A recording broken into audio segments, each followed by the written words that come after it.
Yo, what up, it's your man Headkrack, back with another edition of Talking Flick. Now, let's rewind to a simpler time. The time was 2018, right? You know, we had a crazy president in office that had people go into the movie theaters in flocks just to take their mind off of things that was going on in the real world. Because, like, listen, there was nothing crazy that was going to happen in the next 2 years that was going to, keep us pinned down or anything.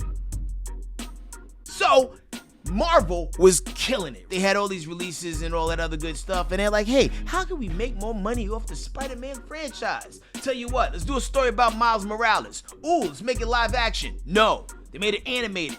And at first was a little bit leery, but with Into the Spider-Verse, they did things that, true Marvel and comic book fans, we could have asked for a better incarnation of the Spider-Man, Peter Parker, and even the whole Spider-Verse mythos, and it really delivered. So when that was over, it was definitely clear that we was about to get another movie, probably pretty soon.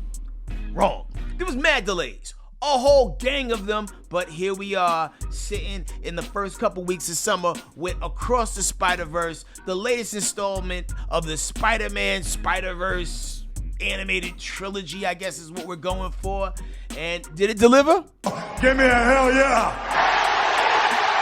Now listen, this movie doesn't pick off exactly where the last one left off, but the story is still the same. Miles Morales' parents don't know what the hell's going on with their kid. They just know he's acting different. He wants to tell them something, but he can't. And on the other side, you got Spider-Gwen, who, really took a liking to Miles Morales and the other way around. And she has a whole little different set of things that she's dealing with on her side of the table. And we get treated to that very early on in the movie just to find out, more about her and whatnot. From there, once you get past the opening title credit scene, this movie really takes off and it doesn't stop running full speed all the way up into the end.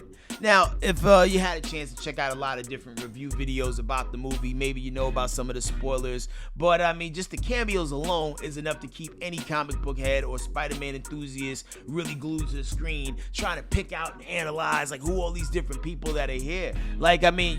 Just about any version of Spider-Man you could think of pops up, even a Tyrannosaurus Rex version.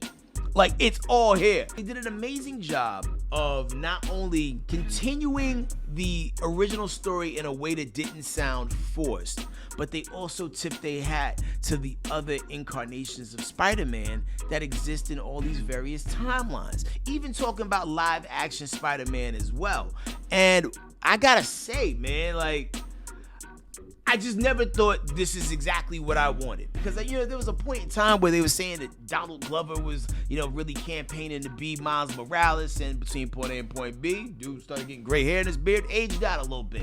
And they even figured out a way to work Donald Glover into this Spider-Man movie. Now, if anybody who really knows, you know that he actually voiced Miles Morales in some of the animated series, and he even popped up as and once again, I don't want to spoil it, but he popped up as somebody really significant in the animated Into the Spider-Verse version in the Tom Holland Spider-Man movies. So he definitely got to get down with the franchise, just not in the way that we all hoped. But anyway, getting back to Across the Spider-Verse, I don't know what more you can ask for in a story. They present all of these different, people that you legitimately care about in some way or another, and you put them in these really interesting situations that, tug at your heartstrings. What happens when someone tells you that the only way you can be great is that you have to have a tremendous loss in your life because it's canon to the continuity of what makes you who you are? It's enough to shatter your brain and your psyche all at the same time. And Miles Morales is faced with this very exact issue. He's out here operating as a young Spider-Man, and then he's told that he was never supposed to be a Spider-Man to begin with. That's all the spoilerish things I'm gonna give you there, but it really creates some interesting tension.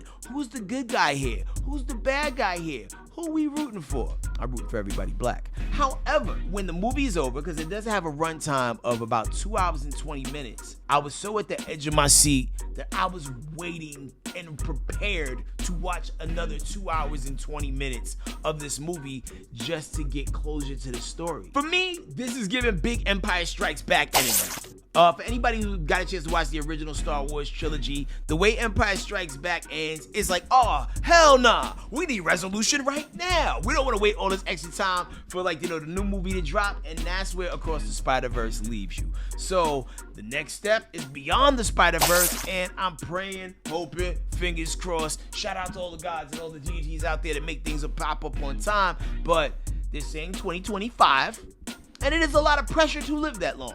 However, I can't wait. Bring it on now. Today. Sooner if possible. I wish I could jump into a portal myself and pop up in a timeline where Beyond the Spider-Verse is out already, because I need to see it now.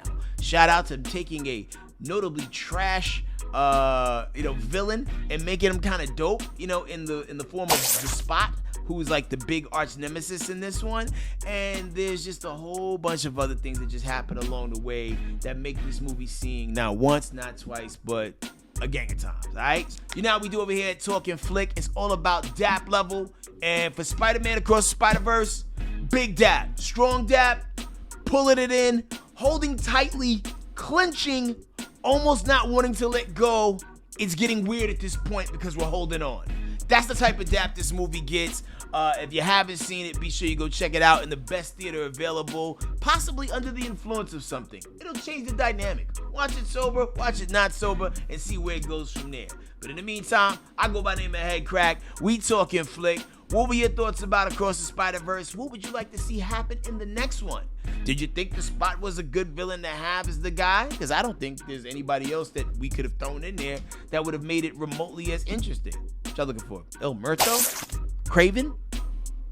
Who kind of pop up in a weird way, but guys. The Spot was it.